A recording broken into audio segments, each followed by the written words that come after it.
Quem sou eu? De onde eu vim? Para onde eu vou? Perguntinhas fáceis, né? Isso me chama muito a atenção desde sempre. Desde sempre eu costumava olhar para as pessoas andando nas ruas, de um lado para o outro, correndo para dar conta, né, do trabalho, do dinheiro, de pagar as contas, de cuidar dos filhos. E esse corre-corre, e quanto mais se corre ainda. E eu sempre me perguntava, eu era bem jovem ainda, né, e me perguntava, mas o que está por detrás disso? O que é a vida? O que é você viver 70, 80, 90 anos e, na melhor das hipóteses, deixar uma casa para os filhos, uma herança, uma educação boa? E o que é uma educação boa também? É você se preparar para entrar no mercado de trabalho, né? Essas perguntas a gente não tem muito tempo para fazer, não, porque a fila anda, né? Você nasce, já você cresce, estudar, escola, depois faculdade, mercado de trabalho, se acertar afetivamente, né? Porque a solidão parece uma coisa horrorosa, e aí você casa, pode casar no impulso, depois se estiver errado você se separa, e aí pensa na pensão dos filhos, e vida que segue, vamos indo, né? Pois é, isso sempre me chamou a atenção, um certo expediente do piloto automático, né, de que você vai fazendo as coisas, vai fazendo, porque tem que fazer, porque é assim que funciona, é assim que o mundo funciona, e as pessoas ainda falam, é assim que a vida funciona, não percebem a diferença entre mundo e vida, né? Isso sempre me intrigou, isso sempre me chamou a atenção, e eu, bem jovem, tipo 19, 20, 21 anos de idade, eu já buscava espiritualmente, buscava psicologicamente, buscava filosoficamente respostas, né? E com o passar do tempo, passar dos anos, a chegada da astrologia na minha vida, do autoconhecimento, né, dos processos terapêuticos, da busca espiritual, eu fui entendendo muita coisa que, na verdade, me foi escondido. Não de uma forma, digamos assim, sacana, não, porque as regras do jogo, né? Você faz o que tem que fazer, vai seguindo, vai. E aí eu parei e comecei a mergulhar profundamente, cada vez mais profundamente. Tive o privilégio de ter algumas ferramentas muito poderosas, né, como o processo psicoterápico, a busca espiritual, a filosofia, a arte, a cultura. Eu conseguia extrair da cultura uma espécie de fermento para o meu crescimento, muito mais do que tão somente o deleite de apreciar uma boa música, um bom teatro, um bom filme, um bom cinema. Mais do que isso ia me formando de alguma forma. Mas foi exatamente em 1981, quando entrou na minha vida a astrologia, que as coisas começaram a fazer um sentido assim vertiginoso. Primeiro que eu fui descobrindo que a astrologia não era aquela história de prever como é que vai ser março, dezembro, fevereiro, outubro, não vai prever o que vai acontecer. Isso era, embora até a astrologia possa falar de tendências, né, não de fatos consumados, mas de tendências, mas não era isso que fomentava, digamos, se é que eu posso chamar, a verdadeira astrologia, aquela astrologia que revela o teu rosto, que revela a tua essência, né? E foi nessa que eu fui mergulhando, de uma inspiração junguiana, né? Uma inspiração francamente junguiana e totalmente oriental, né? E preparando uma narrativa, uma linguagem, uma comunicação ocidental. Afinal de contas, eu sou ocidental, vivo no Ocidente, moro no Ocidente, embora saiba que a raiz desses conhecimentos é uma raiz profunda, que veio lá do Oriente. Onde nasce o Sol, a Luz, os planetas, é lá no Oriente, a leste. Pois é. Né? Mas essa foi a minha primeira etapa, quando eu fui descobrindo as características de personalidade que tal signo ou por outra tal arquétipo traduzia um determinado comportamento. Às vezes eu incorri o erro de achar que aquele signo traduzia aquela pessoa, quando na verdade pessoas não são signos, pessoas, são indivíduos, são seres, são almas em evolução, e de mais a mais tem um conjunto infindável de combinações naquele momento em que a pessoa nasce. Na posição do Sol, da Lua, do ascendente, do meio do céu, 10 planetas, 12 casas, 12 signos, vários aspectos.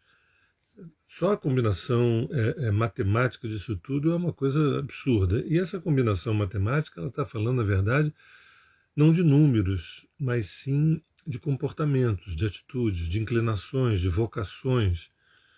E aí eu fui caminhando, fui avançando no estudo da astrologia e provavelmente, possivelmente, eu diria certamente, foram os meus clientes que foram me ensinando basicamente tudo, muito mais do que os livros. Os livros me deram uma base teórica, né, os cursos e tudo, mas foram os clientes com as perguntas mais profundas e mais difíceis sobre rumo de vida, né?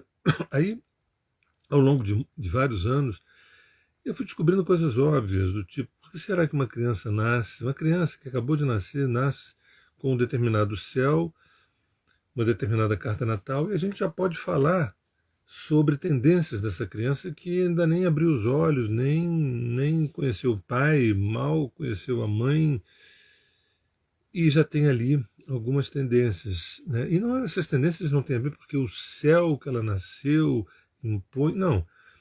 Ela com aquele processo evolutivo, com a sua jornada evolutiva, ela só poderia ter nascido naquele céu que iria traduzir o seu percurso pregresso, que esse percurso que diria assim, ó, os temas dessa encarnação serão esses e esses. Evidente que vai ter um arbítrio, nós vamos ter um arbítrio, essa criança vai ter um arbítrio para poder fazer inúmeras escolhas, mas não vai ter outros arbítrios. Por exemplo, existem temas principais e secundários de uma encarnação. E a carta natal, o mapa astral, revela isso. Agora eu fico pensando, eu demorei alguns anos para perceber isso, porque no início a gente entra na astrologia com uma ideia de definição de características de personalidade, vai ficando nisso, e isso é muito sedutor, porque parece que você conhece as pessoas, porque é impulsivo porque é Áries, ele é apegado porque é Touro, ele é disperso porque é Gêmeos, e a clínica, né? A clínica com desafios diários de pessoas fazendo perguntas assim absurdas sobre o que faço da minha vida, de onde eu vim, para onde eu vou, qual é a minha missão, qual é o meu propósito. Eu falei, sei lá. Porque a gente, quando começa a estudar astrologia, fica meio encantado com a primeira camada, que é a camada ligada mais à personalidade, a características da pessoa, né? E é delicioso, é muito bom e ajuda muito. E é uma primeira porta para o processo de autoconhecimento. Mas o buraco é mais embaixo. E aí, na medida em que os anos foram se passando, né, e eu fui olhando que aquele mapa de uma criança que não nasceu zerada, né, que já tinham inclinações, talentos, vocações, dificuldades, traumas, feridas emocionais, recursos abundantes, já estava tudo impresso ali. Agora, o que ela ia fazer com aquilo, ninguém sabia, ninguém sabe. Isso é muito maravilhoso. O fato do astrólogo, você vai fazer isso, isso vai acontecer, bobagem, bobagem. Agora, quais são os temas dessa encarnação? De onde é que você está vindo? E aí foi surgindo a astrologia kármica, né? A primeira delas é a astrologia natal, que é quem sou eu, e a gente começa com características assim da pessoa e tudo mais, e aí daqui a pouco você fala assim, mas por que eu tenho essas características? Porque minha mãe tem algumas, meu pai tem algumas. Não. Na verdade, você, antes de conhecê-los, você já tinha essas características. E você, ao escolher inconscientemente esse pai, essa mãe, esse sexo, esse corpo, esse momento de nascer, esse país, era para dar continuidade aos temas teus, desse indivíduo que nasceu e que não é um indivíduo zerado, é um indivíduo cheio de histórias, cheio de demandas, cheio de recursos. Não faz o menor sentido você ter alguns temas de trabalho e nascer numa família que aquele tema não é contemplado. Então, é uma teia, uma malha. Todos nós nascemos com o sentido de sermos espelhos um para os outros, para o nosso processo evolutivo, nosso processo de ascensão.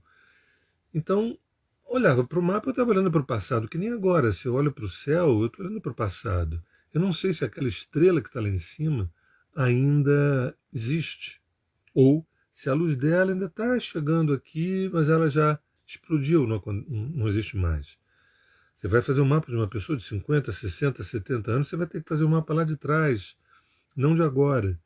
Né? E esse mapa lá de trás, do nascimento, também fala de onde ela está vindo, de onde ela está vindo, ou seja, por quê? Porque foi exatamente as tuas pegadas, as tuas digitais, as escolhas que você fez que vão te inclinar, não exatamente determinar, mas inclinar você a atrair determinadas situações afetivas, profissionais, espirituais, para você se posicionar. Como eternas provas para testar se a gente aprendeu alguma coisa. Então, eu ainda não percebia, mas dele estava surgindo uma segunda astrologia, que é a astrologia kármica. Aquela através de, por exemplo, as casas de água, casa 4, 8, 12, né, a Lua, os nodos lunares, nó do Sul, nó do Norte, Saturno, e principalmente o mapa todo, mostravam pistas da onde eu estou vindo. Bem, isso já abriu um caminho para eu, pelo menos, intuir para onde é que eu devo ir. Né? Porque quando eu começo a ter respostas, o que provavelmente aconteceu nas minhas vidas pregressas que fizeram com que eu chegasse onde eu cheguei, escolhesse esse país, esse corpo, esse sexo, essa família, esse pai, essa mãe, para dar continuidade aos meus temas de trabalho. Aí a coisa já começa a ficar... Nós estamos trabalhando com a construção de um GPS. Estamos trabalhando na construção de uma bússola. Né? As pessoas pensam que bússola são os trânsitos e progressões. Como é que está fevereiro, como é que está outubro. Isso ajuda bem. Mas tem uma coisa que ajuda mais.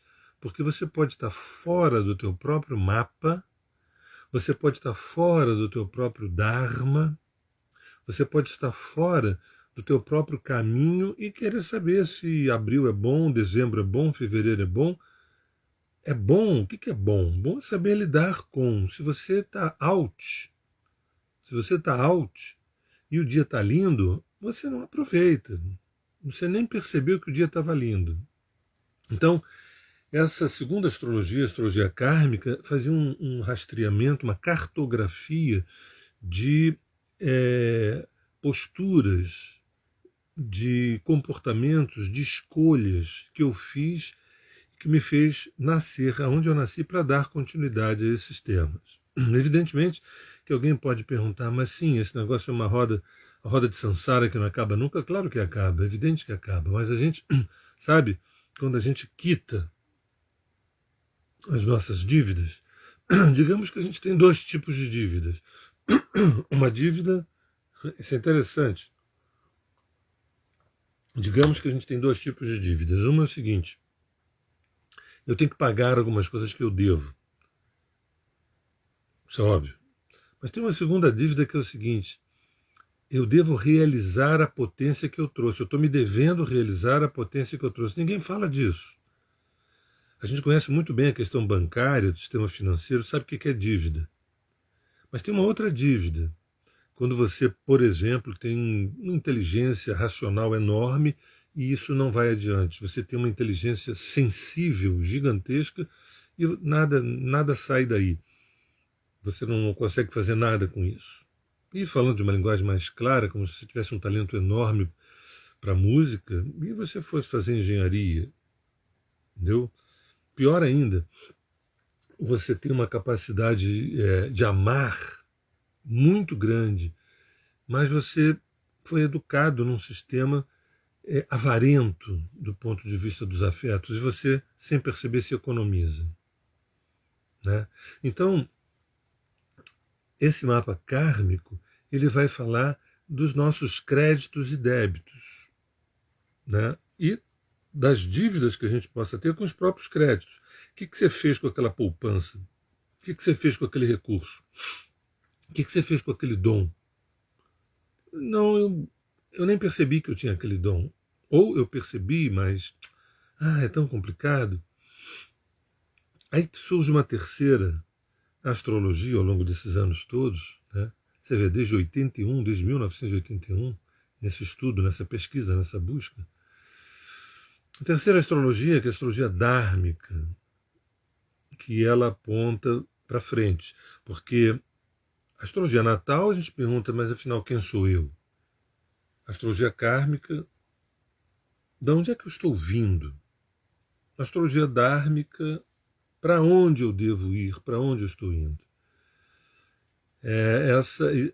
Esse é o trabalho que atualmente tem sido o mais solicitado, a astrologia dármica.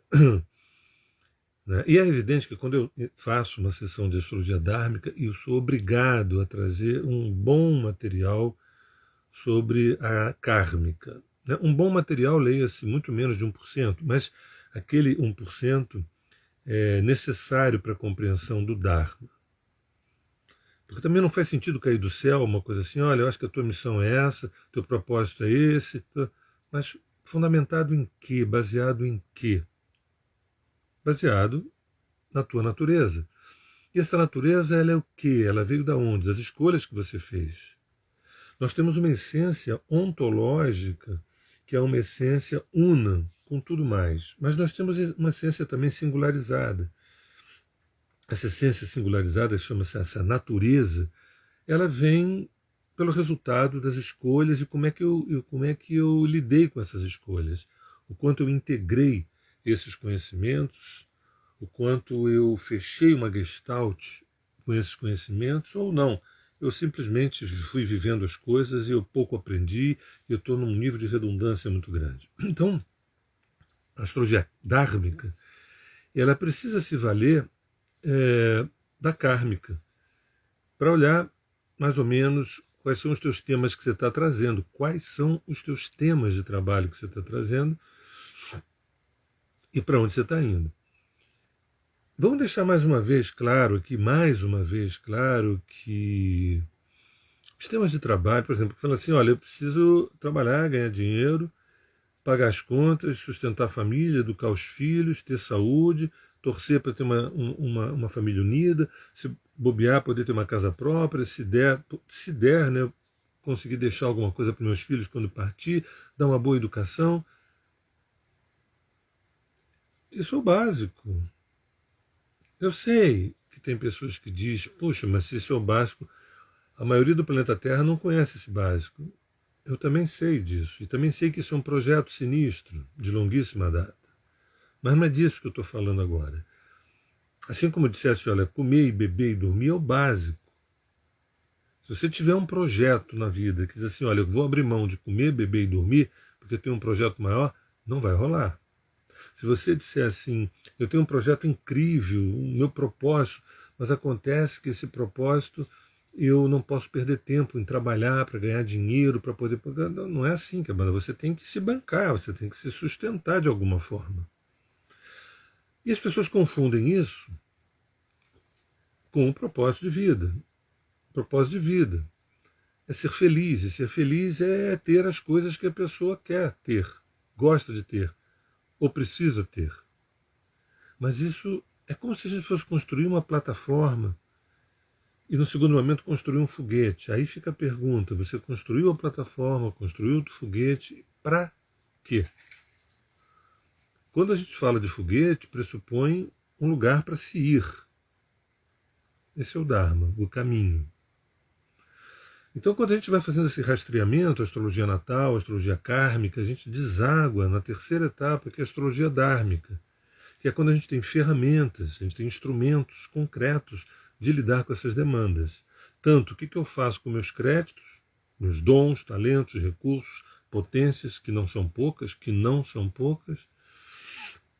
e com aquilo que eu fui espertinho, que é aquilo que eu, na verdade, fui malandro, busquei atalhos e acabei que não amadureci, acabei que eu não, não consegui crescer, evoluir de fato. O que eu faço com isso?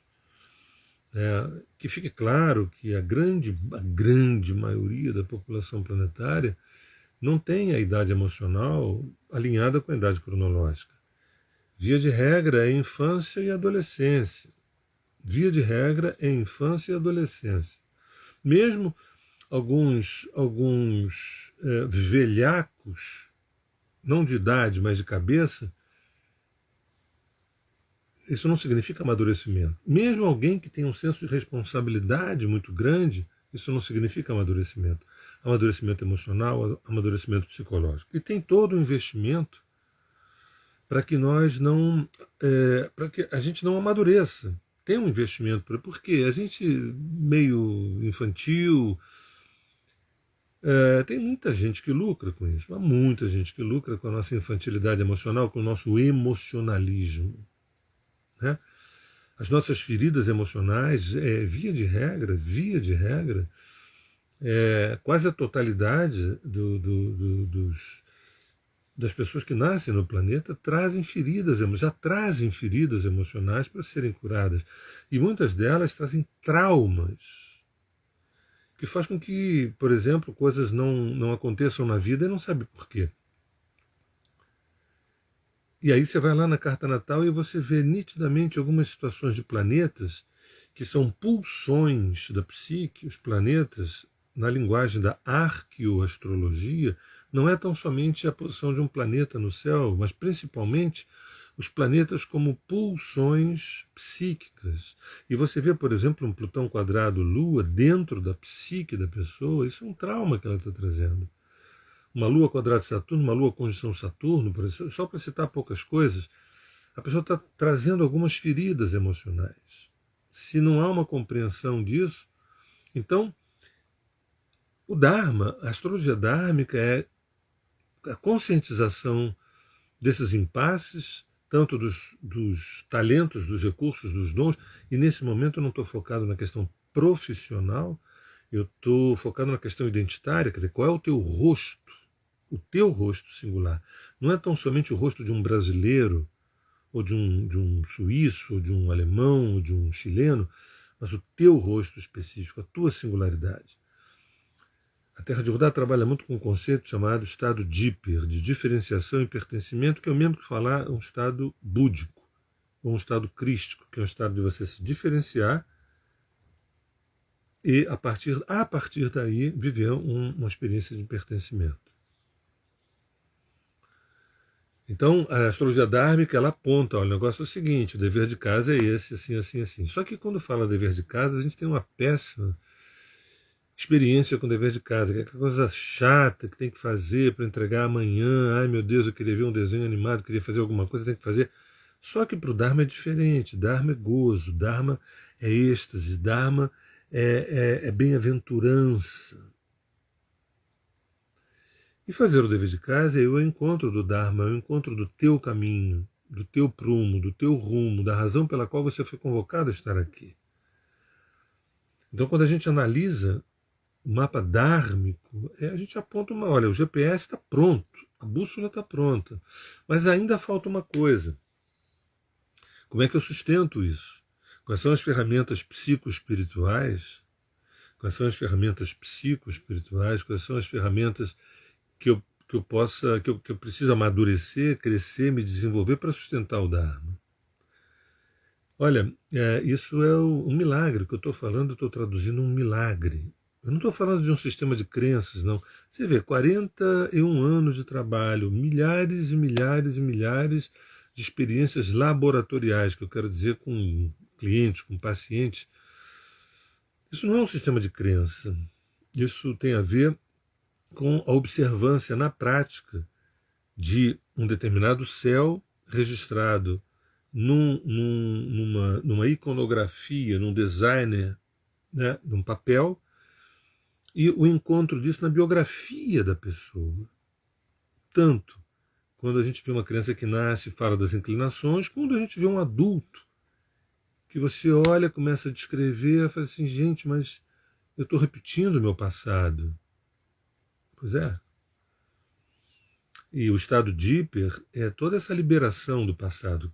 A gente sai da condição de reagir para a condição de fato agir. De fato agir.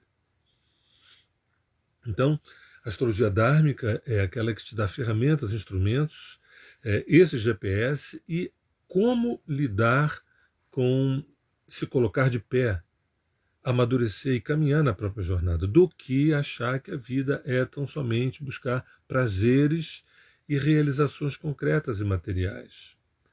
Né? Isso é o básico, isso é o necessário, isso é o fundamento. Não é à toa que na astrologia nós temos 4 quadrantes. 4 quadrantes. O primeiro quadrante fala da sobrevivência material. Óbvio. O segundo quadrante fala da sobrevivência emocional e ao mesmo tempo produtiva. Claro. Terceiro quadrante, aí o bicho pega, é você encontrar qual o sentido de tudo isso. Para que você se arrumou tão bem? Para ir aonde? Para que você se alimentou tanto? Para fazer o quê? Né? E o quarto quadrante, sabendo já no terceiro o sentido de tudo isso, o caminho de tudo isso, é a enorme partilha. A enorme partilha. É esse êxtase de você se manifestar partilhando. Tem um termo que a gente usa muito que é curar-me curando, ou educar-me educando. Né? É o último quadrante, o quarto quadrante. Por que será que essa ordem dos signos, né, esses 12 arquétipos da jornada do processo de individuação, Áries, Touro, Gêmeos, Câncer, Leão, Virgem, Libra, Escorpião, Sagitário, Capricórnio, Aquário e Peixe, para quem não conhece, isso parece uma coisa meio gratuita, assim, características de signos. Não, ali tem uma historinha que começa no nascimento de Áries e vai até a iluminação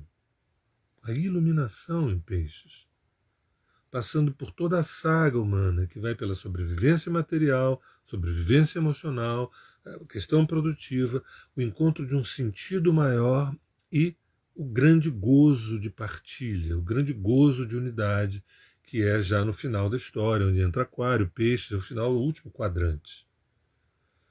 E não para por aí não, porque quando a gente vai aprofundando, afinal, o que são 41 anos de laboratório, de pesquisa, isso tem que...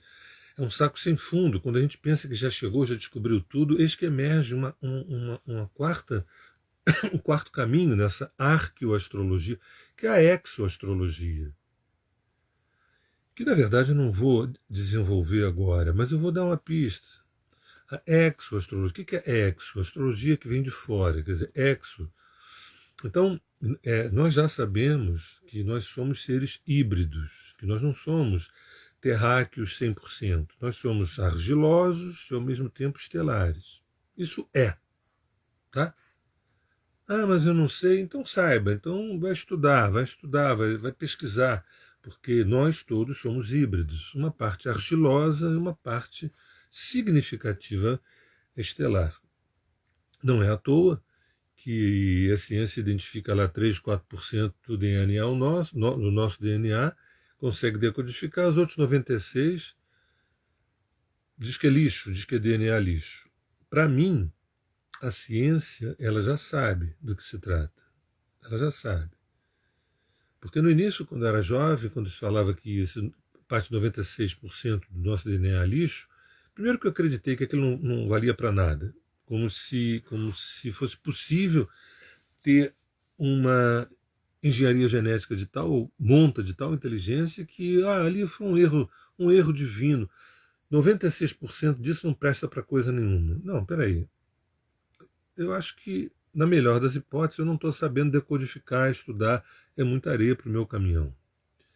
Mas não é isso não. Digamos até que a alta ciência não tenha realmente conseguido decodificar os 96%. Mas vou dar um chute. Muito além de 4%, será que ela não decodificou 30%, 50%, 70%? E o que está ali naquele DNA oculto? As nossas origens estelares. Nós somos híbridos de diversas raças estelares, Quer que eu diga de uma maneira mais clara? Eu costumo usar o termo exoser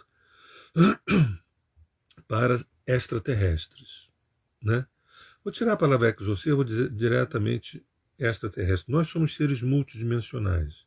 Nós, quando nascemos aqui na Terra, perdemos a nossa memória, embora tenhamos dentro da gente os registros acásticos que lembram de tudo e de todas as coisas, muito antes do Big Bang. Mas se a gente começasse a lembrar disso tudo, a gente surtaria, que a gente não tem um ego que dê estrutura para suportar essa memória. Então a gente lembra muito menos de 1%, muito menos que 1%. Essa é a vantagem das astrologias, que a gente vai aos poucos, a astrologia natal, a astrologia kármica, a astrologia dármica e a exoastrologia, a gente vai lembrando aos poucos, né, de onde você veio, para onde você vai, quem você é e a tua origem estelar. Mas, Sérgio, você está falando que dentro da gente nós temos um percentual pleidiano, um percentual siriano, um percentual de Anunnakis, uma pessoa. É isso que eu estou falando. É isso que eu estou falando. Mas e daí? O que isso me interessa? Bem, se isso não te interessa, você pode dizer, alto e bom tom, eu não tenho o menor interesse por mim. Diga isso. Diga isso com clareza. Eu não tenho o menor interesse por mim. Entendeu? Escuta, o que me diz respeito eu quero saber. Até porque são potências que eu acho que eu não estou usando. Que eu acho que eu não estou me valendo dessas potências. O ser humano é muita coisa. O ser humano é muita coisa.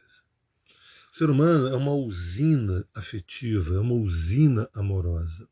Eu sei também que o ser humano é uma usina de destruição. Por quê?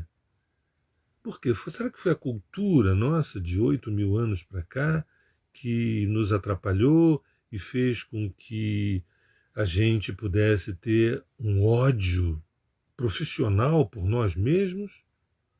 Ou será que nós, dentro da gente, temos algumas informações genéticas bastante perversas, além das informações que nos levam para um processo de iluminação? Peraí, Sérgio, você está falando o quê? Que dentro da gente nós somos híbridos, nós temos várias raças estelares que nos compõem, e bababá, e tudo isso, e que dentro da gente temos informações genéticas de que nós podemos esbarrar naquela chave e termos um ódio gigantesco. E a cultura externa pode estimular isso ou desestimular isso. Evidente. Evidente. Evidente. Eu não posso pegar uma folha de papel, cantar uma música para a folha de papel, pegar a folha de papel, botar no meu aparelho de CD e querer ouvir. Não posso fazer isso. Mas eu posso cantar uma música para um gravador e esse gravador reproduzir. O que eu quero dizer com isso? Aquilo que eu consigo manifestar, uma raiva ou um profundo amor, uma profunda compaixão, é porque eu tenho dentro de mim esses receptores. Tá? Eu não cheguei para uma folha de papel e coloquei um padrão dela registrar meu canto para eu ouvir num CD. Isso não existe, a folha não tem essa competência. Então não foi a cultura que falou que colocou dentro de cada um de nós uma raiva, por exemplo, contra a natureza, ou contra o próximo, ou contra a diferença. Poxa, o cara não tem a mesma cor de pele que eu, tem que matar. O cara não tem o mesmo sexo. Essas besteiras, essas idiotices, não são apenas um dado cultural. Tem dentro da gente fragmentos de raças instintualmente perigosas. E que a cultura pode ativar isso, inibindo ou estimulando. Sérgio, mas espera aí, deixa eu ver se eu estou entendendo. Você está querendo dizer que existe uma astrologia que se chama de exoastrologia, que faz um mapeamento, uma cartografia de raças que o João, que a Maria, que o Fernando, que a Henriqueta trazem? É isso que eu estou falando. É isso que eu estou falando. Mas, Sérgio, isso é uma leitura científica? Não, imagina, não. A ciência tal qual conhecemos do iluminismo para cá, não, bobagem, não vão perder tempo com isso. É bom lembrar que a verdadeira intuição, perdão, a verdadeira ciência, ela se baseia também na intuição. Ela se fundamenta também na intuição e nos experimentos. Né? Nesse particular, 41 anos de trabalho, desde 1981, com milhares de pessoas e todo esse trabalho rodando, sem falar nas pesquisas paralelas, nos estudos paralelos, estudos arqueológicos, você vai depurando a tua intuição através de experiências. Agora, querer alguma comprovação, por exemplo, você tem o Marte no mapa, o Marte na primeira casa. A ciência, ela quer uma comprovação que todo mundo que tem o Marte na primeira vai ser soldado, vai ser militar. Não é assim que a banda toca. Não é assim que a banda toca. O cara pode ter Marte na primeira e não ser militar. Pode ser um desportista, pode ser um boxeador, pode ser um desportista, pode ser tão somente alguém que tem um impulso, uma iniciativa na vida mais... Não, porque se a maçã caiu da árvore 30 mil vezes, a lei da gravidade ela vai cair sempre. Ok, tudo bem. Mas a astrologia não é essa ciência, ela não funciona assim. Se você disser que Vênus na 2, Vênus na 2, Vênus na casa 2, é porque a pessoa gosta de comer. Mas vem cá, mas Vênus na 2, a pessoa tem uma tendência também a poder fazer grana, ou dependendo do signo que esteja, ou dos aspectos que tenha, pode ser que aquela pessoa seja uma anoréxica. Isso não pode ser ciência do ponto de vista ocidental, do século XIX para cá. Não pode, e nem quer, e nem se pretende. Então, a exoastrologia, que é a quarta astrologia do sistema arqueoastrologia, faz uma cartografia, né, faz um scanner de possíveis raças estelares que habitam a genética humana. E insisto, mas para que eu preciso saber disso? Porque você vai entender a tua vida, o teu caminho, o teu rumo, as tuas escolhas, o teu propósito, a razão pela qual te convocaram a estar aqui. Não pense você que foi papai e mamãe que quis, eu tenho um sonho de ter um filho. Nós todos somos manipulados por forças maiores, forças sombrias e forças luminosíssimas. A gente nasce não porque papai e mamãe tiveram um caso de amor, não, porque a gente precisava nascer. E nascer desse pai e dessa mãe para prosseguir o projeto. Não pensem vocês que o projeto é uma coisa rígida, que você tem que sofrer para poder realizar. Não, eu estou falando de gozo. O tempo inteiro a minha fala é de gozo, de orgasmo, é de plenitude, é de bem-aventurança, é de pertencimento, é de unidade. Agora, isso não é assim ganhar na loteria, isso é um trabalho. Assim como o trabalho é de você poder conquistar uma pessoa. E ter uma noite de amor, uma história de amor maravilhosa. Esse é o Dharma. É conquistar esse caminho. O caminho sempre esteve dentro da gente, mas a gente tem que conquistá-lo, porque nós temos uma amnésia. Nós sofremos de uma amnésia. Essa amnésia é uma amnésia projetada. A gente precisa, através da consciência e a arqueoastrologia, com as 4 astrologias, a natal, a kármica, a dármica e a exoastrologia, trazem não só o GPS, a bússola, mas como sustentar esse caminho, esse rumo, que na verdade é um processo de individuação. E por último, essa arqueoastrologia também trabalha com uma coisa que a gente chama de instante criador. Aquilo que eu sempre chamei de trânsitos, progressões secundárias, direção simbólica, revolução solar, junta tudo numa coisa chamada instante criador. E por que isso? Não estou mudando o nome de nada, continua trânsitos, progressões, direção simbólica, continua.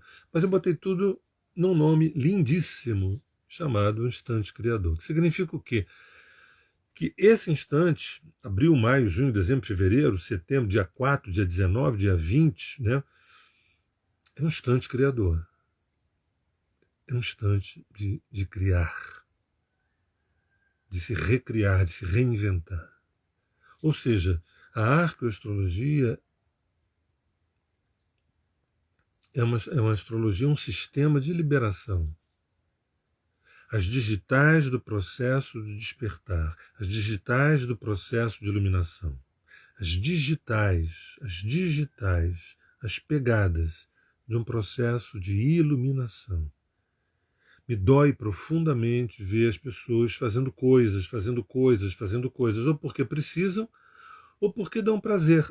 Agora, escuta, qual o sentido disso? O sentido é que eu preciso fazer. É pouco. Para a estatura do humano é pouco. Não, o sentido é que me dá prazer. Mas qual prazer? Que prazer é esse? Esse prazer vem da onde? Ele toca onde? Ele toca o espírito ou ele toca a película do ego? A nossa história é uma história de orfandade. A nossa história é uma história de orfandade, de amnésia, de desorientação. Se a gente nasceu com o nosso GPS avariado, se a gente nasceu com nossa bússola entorpecida, é porque também tem um projeto para isso.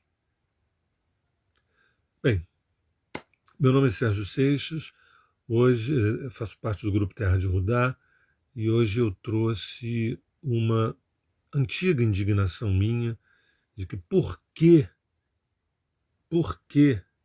a gente não usa um conhecimento milenar que mostra tudo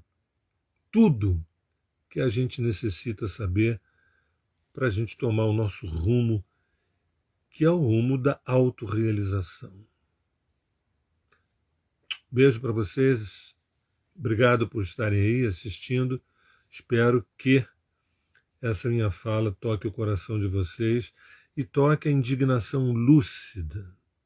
Indignação lúcida. A gente está finalizando talvez uma pandemia, entrando numa guerra, daqui a pouco uma outra pandemia. E eu dentro disso? O que estão fazendo comigo? O que eles querem? Qual é o objetivo desses caras? Eu não estou gostando. Eu não estou gostando. Eu quero saber quais são as minhas armas, o meu manancial, o meu potencial consciencial, amoroso e efetivo, em forma de ato no mundo. Beijo, até